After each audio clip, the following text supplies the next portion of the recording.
today, somebody in this chamber was in the headlines for meddling in foreign affairs. And probably this is one way to camouflage it. But just to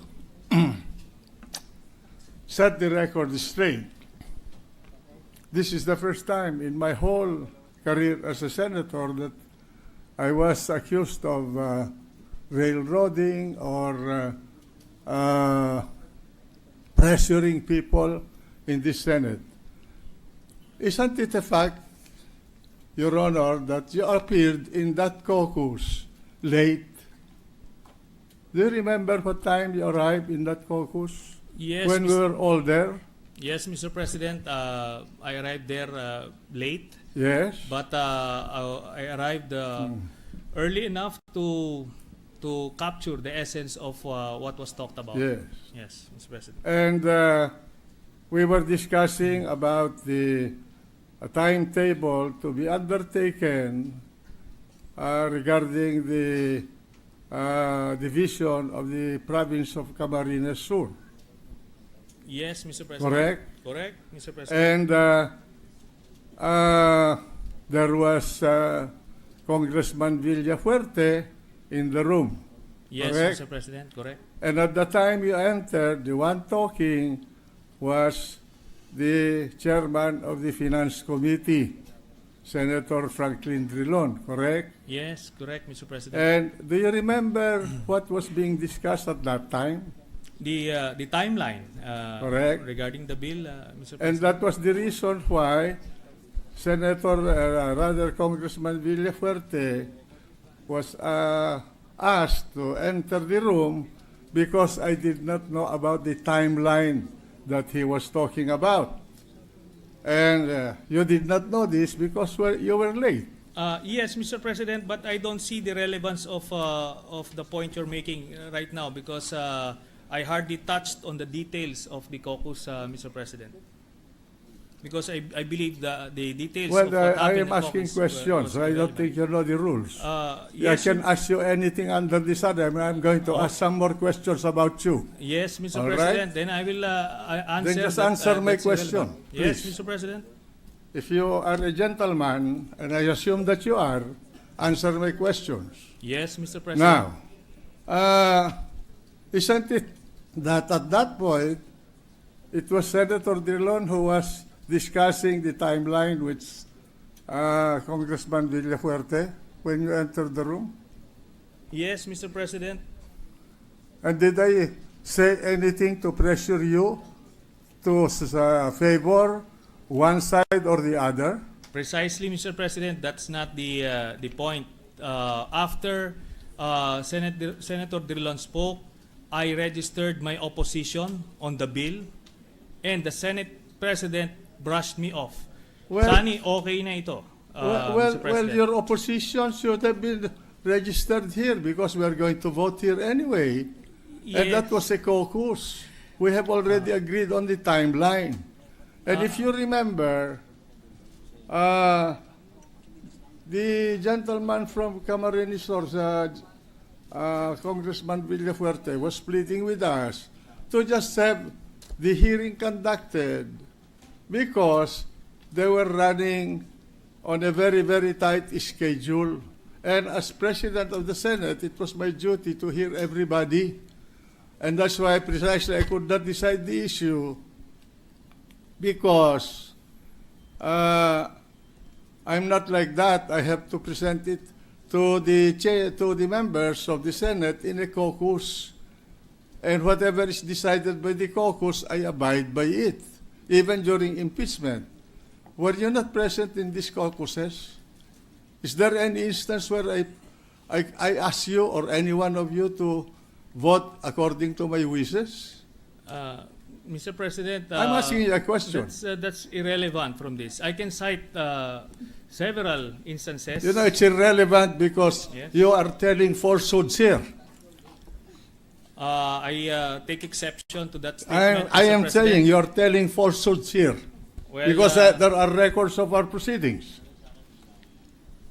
Well, Mr. President, All right. okay. Isn't it a fact that you are angry at me because you were asking me for an additional budget for your oversight committee, and I did not allow it. No, that is a falsehood, All Mr. right. President. Okay, but the record is Which such record? now. Which record, Mr. President?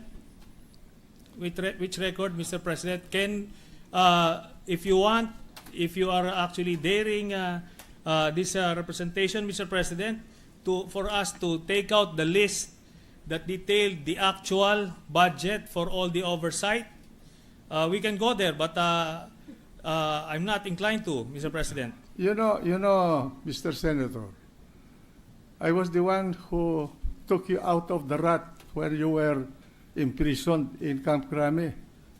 I never did this before.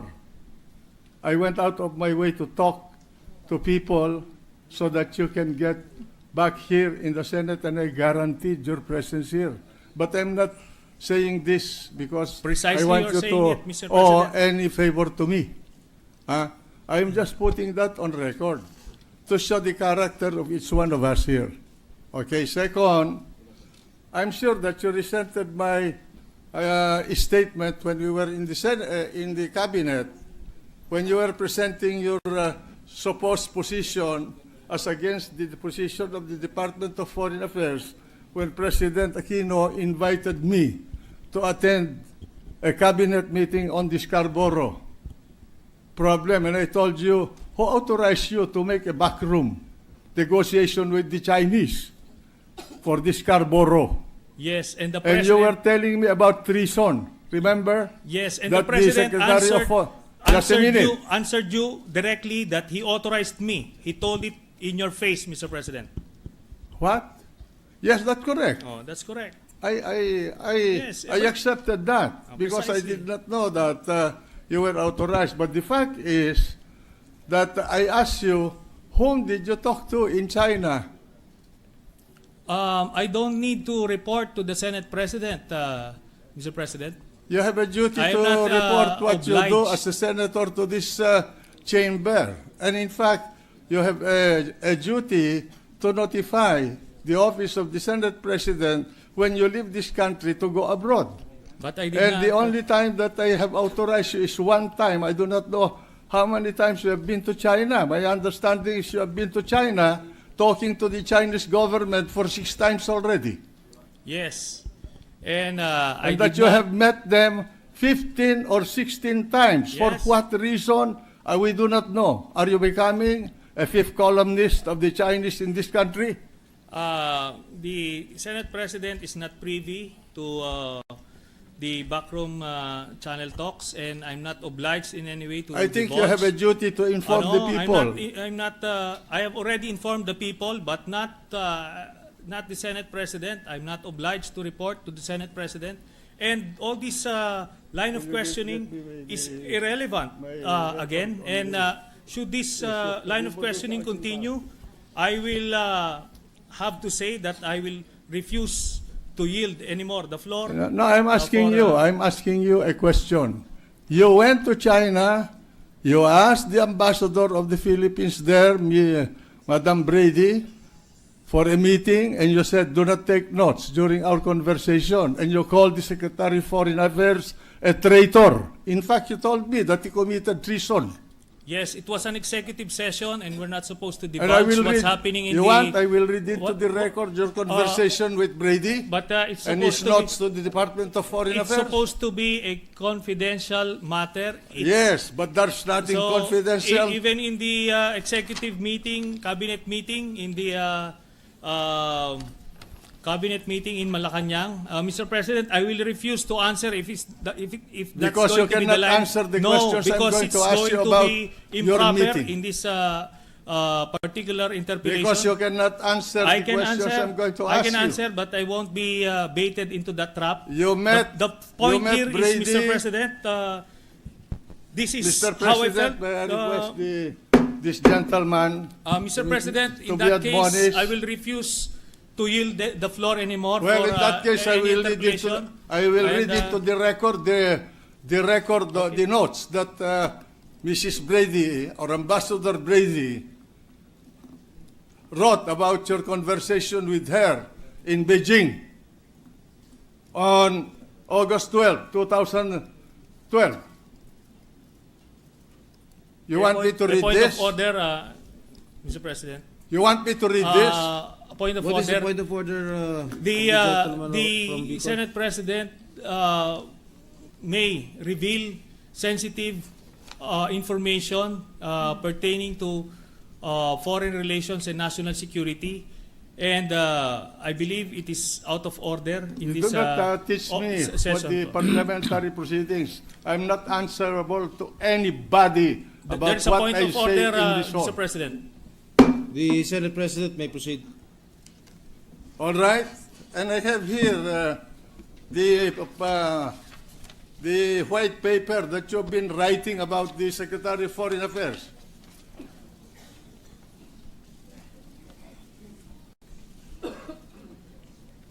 August 17, 2012. He cannot take the hit. He's a coward.